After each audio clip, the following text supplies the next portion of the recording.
নমস্কার বন্ধুরা, কেমন আছে সবাই? আমার চ্যানেলে আরও একটা ব্লগে তোমাদের সবাইকে স্বাগত জানাই। প্রথমেই ধন্যবাদ জানাবো অদ্রিত, অনিকেত বৈরাগী, প্রমিতা রয়, শিপ্রা ভট্টাচার্য, মোহিত, তোমাদের সবাইকে। তোমরা আমার পাশে রয়েছো, আমার ভিডিও দেখছো, তার জন্য এইভাবে আমার পাশে থেকো বন্ধুরা। আর কালকে ছিল চৈত্র মাসের কৃষ্ণ দ্বাদশী তিথি, আর তাই কালকে আমি চলে গেছিলাম বড়নগর পাটবাড়িতে। আর কৃষ্ণ মাসের চৈত্র দ্বাদশী তিথি হলো সমগ্র বরানগরবাসীর কাছে এক ঐতিহাসিক তিথি, কারণ ওই তিথিতেই বরানগরে আগমন ঘটেছিল স্বয়ং শ্রী চৈতন্য মহাপ্রভুর। আজ থেকে প্রায় 510 বছর পূর্বে ওই দিনেই গঙ্গা পথে স্বয়ং বরানগরে আসেন শ্রী চৈতন্য মহাপ্রভু। এবছর তার 511তম পদার্পণ তিথি অনুষ্ঠিত হলো পাটবাড়িতে। পাটবাড়িতে প্রবেশের ঠিক আগেই ডান দিকে পড়ে মা মঙ্গলচণ্ডীর মন্দির। সেই মা মঙ্গলচণ্ডীর চিত্র তোমাদের জন্য তুলে রেখেছিলাম বন্ধুরা। আর দেখো বন্ধুরা, পাটবাড়িতে তখন চলছিল নামগান, আর আমি ঢুকেই সেই চৈতন্য দেবের আগমনের যে মুহূর্ত, সেই মুহূর্তগুলো মন্দিরের দেওয়ালে চিত্রায়িত করা আছে, সেইগুলি তোমাদের জন্য তুলে ধরেছিলাম। আর আজকে মহাপ্রভুর পট পানিহাটি থেকে নৌযোগে পাটবাড়িতে আসবে, সেই উপলক্ষে তো বিশাল আয়োজন।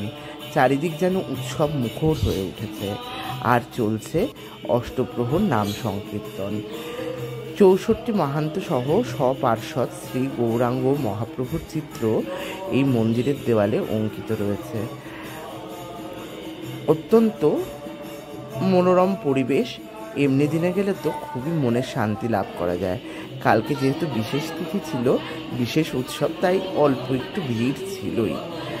আর ভিড়টা তখন অবধি মন্দিরে ছিল না, সবাই গঙ্গার তীরে চৈতন্যদেব মহাপ্রভুর আগমনের জন্য অধীর আগ্রহে অপেক্ষা করছিল। সেই দৃশ্য তোমাদেরকে পরে দেখাচ্ছি।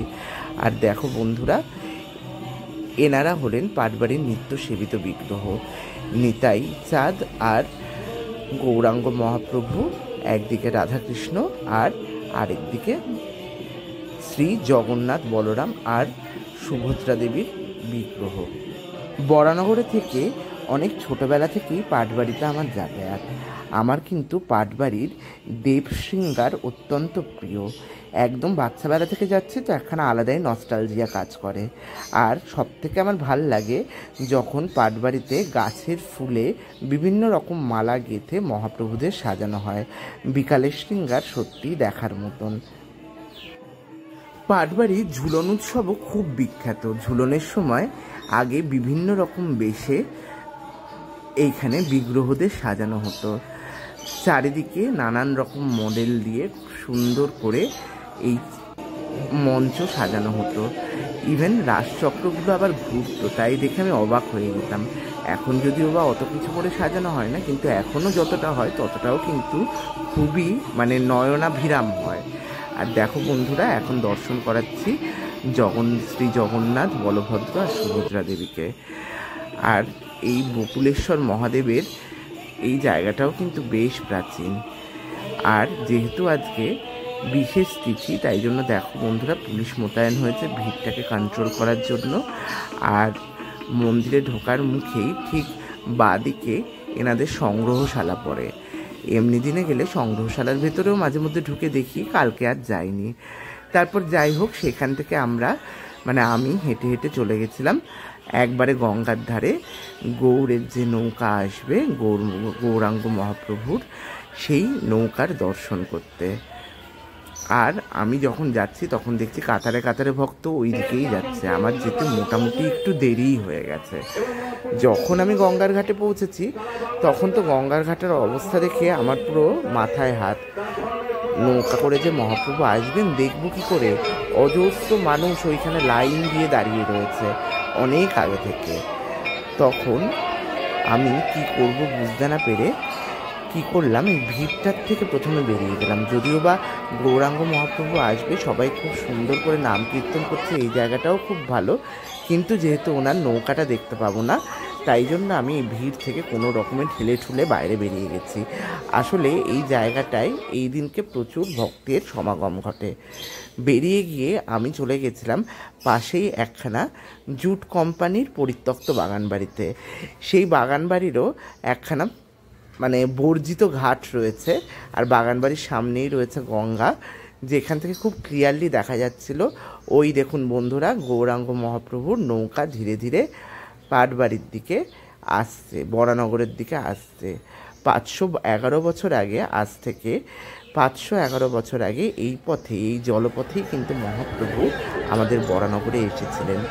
এসে তিনি প্রথমে ঘাটের লাগোয়া শীতলা মন্দিরে গিয়ে মা শীতলার দর্শন করেন এবং তারপরেই যান ভগবত পাঠরত শ্রী রঘুনাথ পণ্ডিতের গৃহে। রঘুনাথ পণ্ডিতের গৃহে তিনি ভাগবত পাঠ শুনে 3 প্রহর ধরে সেই কুটিরের সামনে প্রেম বিভোর হয়ে, রাধাভাবে বিভোর হয়ে নৃত্য করেছিলেন। আজও সেই দিনকে মাথায় রেখে এইখানে কিন্তু বিশাল আয়োজন করা হয়।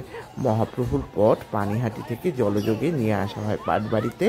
তারপর সেইখান থেকে মহাপ্রভুকে পালকিতে করে, চৌদোলায় করে সব ভক্তরা প্রেমে বিভোর হয়ে টলটল হয়ে নিয়ে যায় প্রথমে মা শীতলার মন্দিরে। সেখানে গিয়ে মহাপ্রভু প্রথমে খানিকক্ষণ বিশ্রাম করেন এবং তারপরে যান পাটবাড়িতে।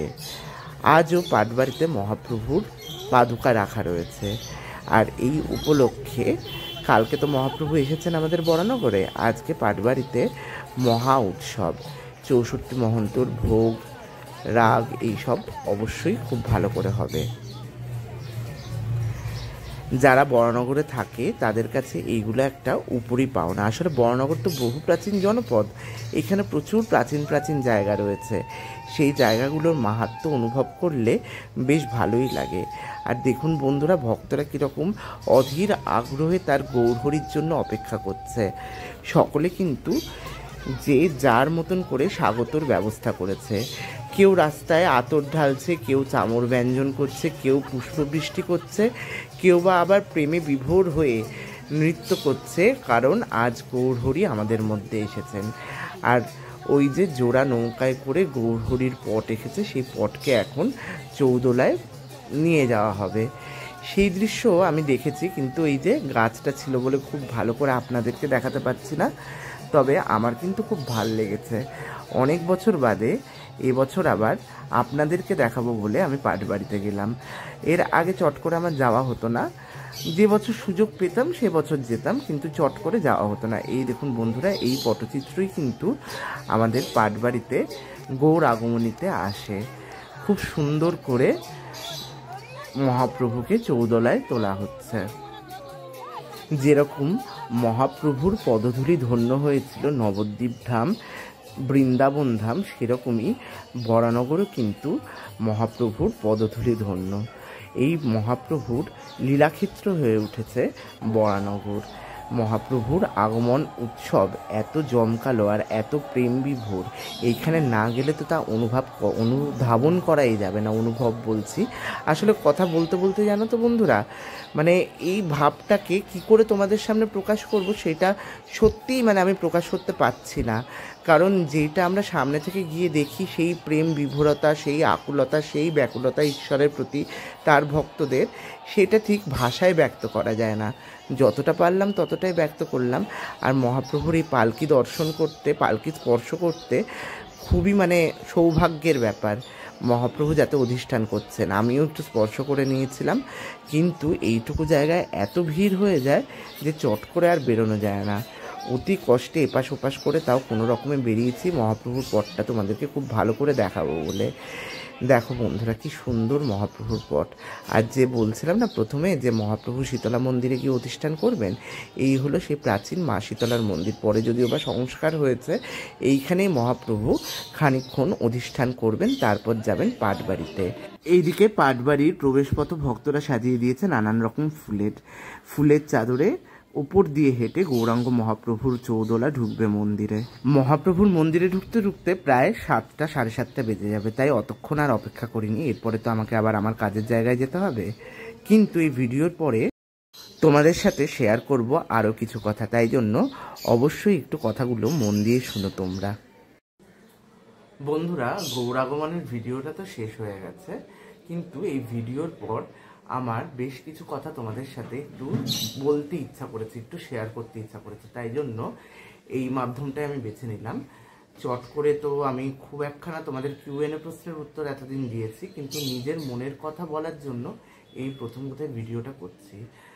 আসলে করতাম না ভিডিওটা, কিন্তু কোথাও আমার মনে হয়েছে ভিডিওটা করা খুবই জরুরি। আমাদের বঙ্গদেশ কিন্তু অত্যন্ত প্রাচীন একখানা জায়গা। এইখানে বিভিন্ন সময় বিভিন্ন যুগাবতারদের পদধূলি আমরা পেয়েছি। তো যেরকম 500 বছর আগে চৈতন্য মহাপ্রভুর আবির্ভাব ঘটেছিল আমাদের বঙ্গভূমিতে, সেরকমই রামপ্রসাদের গান শুনে আমরা বড় হয়েছি। শ্রী শ্রী ঠাকুর রামকৃষ্ণ পরমহংসদেবের বাণী আমাদের ধর্মীয় জ্ঞানকে সমৃদ্ধ করেছে। তো সবার প্রতি সম্মান রেখে আমি বলছি, এই যে আমরা আমাদের ধর্মের মধ্যে এত ভেদাভেদ করে নিই, এই জিনিসটা কিন্তু করাটা ঠিক নয়। অ্যাজ এ বাঙালি আমার মনে হয় সমগ্র আমাদের বঙ্গে যে ধর্ম রয়েছে, বঙ্গে যে ধর্মের প্রেম ভাব রয়েছে, যে রস রয়েছে, সেটা অ্যাজ এ বাঙালি আমার আস্বাদন করতে ইচ্ছা করে। এবার যাদের আস্বাদন করতে ইচ্ছা করবে না তারা করবে না। আমি আমার সব ভিডিওতেই মোটামুটি বলি যে আমি আমার গুরুবাড়ির নিয়ম মেনে ঠাকুরকে যা ভোগ দেওয়ার দিই কিংবা যেভাবে সেবা করার করি, তোমরা কিন্তু আমারটা ফলো করবে না, তোমরা যেটা ঠিক সেটা ফলো করবে, আর তোমরা তোমাদের গুরুবাড়ির হিসাব মতন দেব সেবা করবে। এই কথাটা কিন্তু আমি বারবার আমার সব ভিডিওতে বলি। কেউ যদি আমার প্রিভিয়াস ভিডিও দেখে থাকো তাহলে তারা কিন্তু এটা জানতে পারবে। আমার পার্সোনালি আমিষ নিরামিষ শাক্ত বৈষ্ণব, এ বলি দেয়, এ নিরামিষ ভোগ দেয়, এইসব নিয়ে সত্যি কিছু বলার নেই। এটা আগেই আমি বললাম, যার যার গুরু বাড়ি তারা সেই সেই রুলস ফলো করবে। কিন্তু আজকে আমি কিছু কথা বলতে বাধ্য হচ্ছি। এক একজনের করা কমেন্ট আমাকে খুব ভাবিয়ে তুলেছে, যে এইগুলো নিয়ে কথা বলাটা আমার কোথাও গিয়ে মনে হয়েছে আমার উচিত। তাই জন্য আমি বলছি, জানি এই কথাগুলো সবার হয়তো ভাল লাগবে না, কিন্তু ভালো না লাগলেও কিছু করার নেই।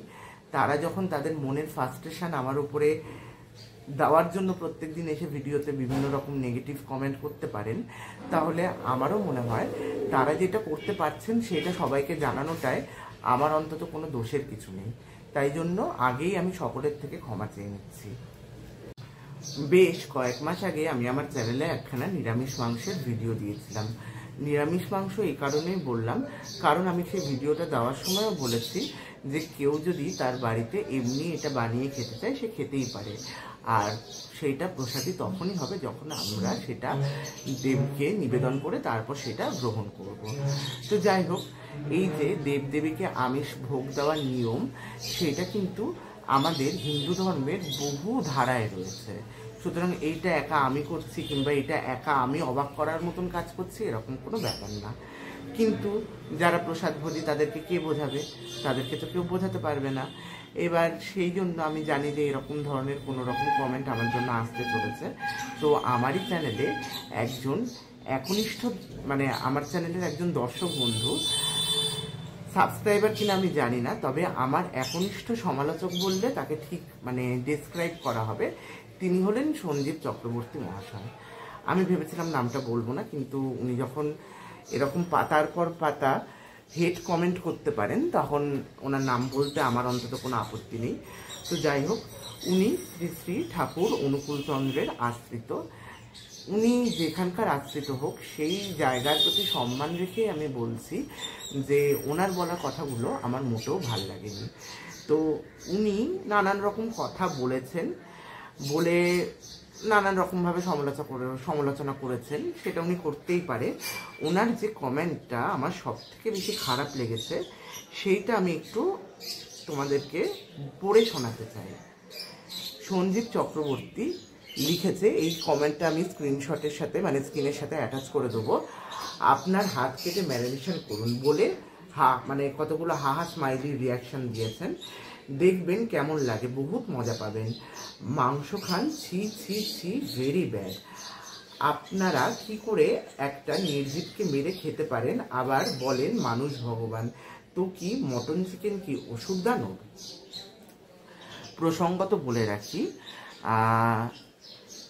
আপনার ভাষায় বলি আপনাকে, যে আমি আপনার কথায় আমার নিজের হাত কেটে ম্যারিনেট করতে যাব না, ঠিক আছে? আপনি আরেকটা জায়গায় লিখেছেন আপনার ইউটিউব চ্যানেলটা বন্ধ করে দিন, আমি সেইটাও করব না। তার কারণ হলো আমি যেটা করছি সেটা আমার গুরুবাড়ি হিসাবে স্বীকৃত, ঠিক আছে? তো এই দুটোর মধ্যে একটা কাজ তো আমি করবই না। তারপর আপনার এই প্রসঙ্গে আমি কতগুলো কথা বলি। আপনি পশু বলির বিরোধী, খুব ভালো কথা। আপনি আজকে কালীঘাট মন্দিরে কিংবা তারাপীঠ মন্দিরে কিংবা কামাখ্যা মন্দিরে গিয়ে একবার বলুন তো, মা কি সন্তানের বলি চায়, মা কি এই চায়, মা কি ও চায়, মা এই চায় না, মা শাকাহারি, মা এই হারি, তাহলে তো ওইখানকার লোকজনরা আপনাকে বের করে দেবেন, ঘাড় ধাক্কা দিয়ে মন্দির থেকে বের করে দেবেন, কেউ শুনবে না আপনার কথা। আপনি দক্ষিণেশ্বর গিয়ে বলুন না মাকে মাছ ভোগ দেবেন না, মাছের প্রাণ আছে, দেখি তো মন্দিরে শোনে কিনা আপনার কথা। মন্দিরে কিন্তু কোনো মন্দিরই আপনাকে এই কথাগুলো শুনবে না। আপনি নিজের বাড়িতে নিজের মতন করে নিজের গুরুবারের রুলস ফলো করতেই পারেন, তাতে কোনো রকম কোনো দোষ নেই, কিন্তু আপনি আপনার ভাবধারা অন্য কারোর ওপর, অন্য কারোর গুরুগৃহের ওপর জোর করে চাপিয়ে দিতে পারেন না, এটা আপনাদেরকে বুঝতে হবে। আর তারপরে আরেকটা কথা আপনাকে বলি, আসলে এত গুছিয়ে কথা বলতে পারি না তো, মাঝে মধ্যে মানে কীরকম গুলিয়ে পেঁচিয়ে যাচ্ছে। এই যে আপনি লিখেছেন না যে ইউটিউব চ্যানেল বন্ধ করে দিন, আমি যথেষ্ট খেটে ইউটিউবটা করি, তাই জন্য ইউটিউব চ্যানেল বন্ধ করতে তো আমার ফার্দার বলবেন না। আর হাত কেটে ম্যারিনেট করুন, এইসব আবার কোন দেশের কথা? লেখাপড়া করেছেন? আর আপনি যদি বিজ্ঞানের ভাষায় বলেন, এক একজনের তো খাদ্যাভাস এক এক রকম হতেই পারে। আপনি বলেন আপনি ভেজিটেবল খান, ভেজিটেবলগুলো তো প্রকৃতির দান, ঠিক আছে, কিন্তু এই উদ্ভিদেরও তো প্রাণ আছে, বৈজ্ঞানিকভাবে সম্মত, মানে বিজ্ঞান সম্মতভাবে এটা প্রমাণিত। তাহলে তো আপনার ফল তারপর বলুন, ফল বলুন, তারপর শাকসবজি বলুন, এইগুলোও খাওয়া যাবে না। তাহলে আপনি খাবেনটাকে? কিছু না খেয়ে থাকবেন? সবের মধ্যে প্রাণ আছে, প্রকৃতি মানেই হচ্ছে মানে পরমেশ্বরের দান, আমরা সবাই জানি।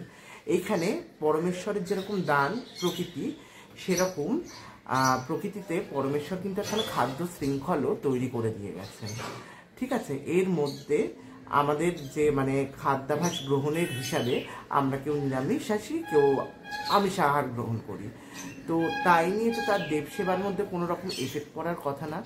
সে যখন দেবসেবা করবে, সে তার মতন করে ভক্তি শ্রদ্ধা নিয়ে দেবতার সেবা করবে।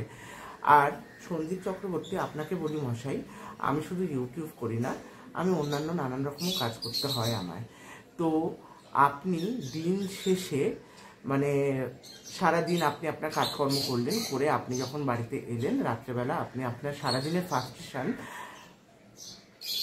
উদ্গারণ করার জন্য আমার ইউটিউব চ্যানেলটাকে খুললেন, একটা করে নেগেটিভ কমেন্ট করলেন, এতে আপনার মনের শান্তি হলো, আপনি ভাবলেন বিশাল আমি জ্ঞান দিয়ে দিয়েছি। কিন্তু বিশ্বাস করুন, আমার কিন্তু সেটা নিতে ইচ্ছা করে না, আমার উইদাউট এনি রিজন সেটা নিতে ইচ্ছা করে না। তো তাই জন্য আপনাকে বলছি, ইউটিউবে না একটা ভালো মানে অপশানস রয়েছে, সেটা হচ্ছে যেরকম আপনি বলবেন যে কামাখ্যা কিংবা তারাপীঠ এইসব জায়গা আমার যেতে ইচ্ছা করে না, সেরকম আমি আপনাকে হাম্বল রিকোয়েস্ট করব, আপনার যদি ভালো না লাগে ইউটিউবে আমার ভিডিও এলে সেটাকে স্কিপ করে দিয়ে যাবেন, নয় আমার চ্যানেলটাকে মানে কি বলবো মানে জাস্ট ইগনোর করে দিয়ে বেরিয়ে যাবেন। কিন্তু এসে এরকম ভুল ভাল কমেন্ট আমাকে করবেন না, আমার প্রচণ্ড খারাপ লাগে। এখন আমিষ নিরামিষ নিয়ে যদি আমি বলতে শুরু করি তাহলে অনেক কথা হবে। ঋগ্বেদে একরকম কথা আমরা জানি, ঋগ্বেদের সেখানে পশু বলির পক্ষের মানে বিভিন্ন রকম শ্লোক রয়েছে। আবার ভাগবতের যখন বিশ্লেষণ করা হচ্ছে, ভগবত গীতার যখন বিশ্লেষণ করা হচ্ছে কিছু বিদেশি সংস্থার দ্বারাই করা বিশ্লেষণ, সেখানে আবার বলা হচ্ছে যে মানে পশু হত্যা করা ঠিক না, এই না ওই না, অনেক কিছু লিখছে। কিন্তু এই যে শ্রী রামচন্দ্র অশ্বমেধ যজ্ঞ করেছিলেন, অশ্বমেধ যজ্ঞটা তো নিশ্চয়ই অশ্বের মেদ দিয়েই করা হবে না, মানে ওইটা তো আর শুধুমাত্র ঘৃতাহুতি দিয়ে হবে না, তো সেখানে তো পশুকে বলিই দেওয়া হবে। পশুকে বলি না দিলে কি করে তার মানে মেদটাকে প্রাপ্ত করা যাবে? তো সেসব তর্কে আমি যাচ্ছি না, কারণ না আমাদের ধর্মের যত মত তত পথ, সেটা আমাদের শ্রী শ্রী ঠাকুর রামকৃষ্ণদেব বলে গেছেন, আমি সেটাকে সম্মান করি। অনেকে আবার শ্রী শ্রী ঠাকুরকে মানেন না, সেটা তার তার পার্সোনাল ব্যাপার, আমার সেক্ষেত্রে কিচ্ছু বলার নেই। কিন্তু এই যে মানুষজন ভুল ব্যাখ্যা করে বিভিন্ন রকমভাবে, সেইটার আমি বিরোধিতা করছি। আমি বলির পক্ষেও নয়, আমি বলির বিপক্ষেও নই। আমি শুধুমাত্র একটা কথা বলতে চাই, এই হিন্দু ধর্মের মধ্যে এত ভেদাভেদ আমরা সৃষ্টি করছি, সেই ভেদাভেদটা সৃষ্টি করে কিন্তু আমরা নিজেদের পায়ে নিজেরাই কুড়ুলিটা মারছি। যেরকম বাংলাদেশের অবস্থা হয়েছে, যদি ঠাকুর না করুন আমাদের দেশেও এরকম সিচুয়েশন আসে, তখন কিন্তু আমাদেরও ধর্মাচরণের ওপর যথেষ্ট বাধা পড়বে। তো তাই জন্য বলছি, সময় থাকতে থাকতে নিজের ধর্মের সমস্ত শাখার প্রতি সম্মান রাখুন আর নিজের ধর্মটাকে জানতে শিখুন। তারপর এসে অন্যের ভিডিওতে বিষ উদ্গারণ করুন। এমনি এমনি এসে উইদাউট এনি রিজন বোকা বোকা কথা বলে অযথা নিজের সময় এবং উল্টো দিকের মানুষটার ভালো সময় আপনি নষ্ট করবেন না। আপনার কাছে রিকোয়েস্ট করছি, এই রিকোয়েস্টটা সত্যি রিকোয়েস্ট করার মতন করেই করছি। আর এরপরে যদি আপনি এই ধরনের কমেন্ট করতেই থাকেন, হাত কেটে ফেলুন, ইউটিউব বন্ধ করে ফেলুন, তাহলে কিন্তু এর থেকে বড় স্টেপ নিতে আমাকে বাধ্য হতে হবে। যাই হোক, সকলে ভালো থাকবেন। আজকের ভিডিওটা কেমন লেগেছে সেটা অবশ্যই জানিও, আর সবাই আমার পাশে থেকো। ভালো লাগলে আমার চ্যানেলটা সাবস্ক্রাইব করে দিও।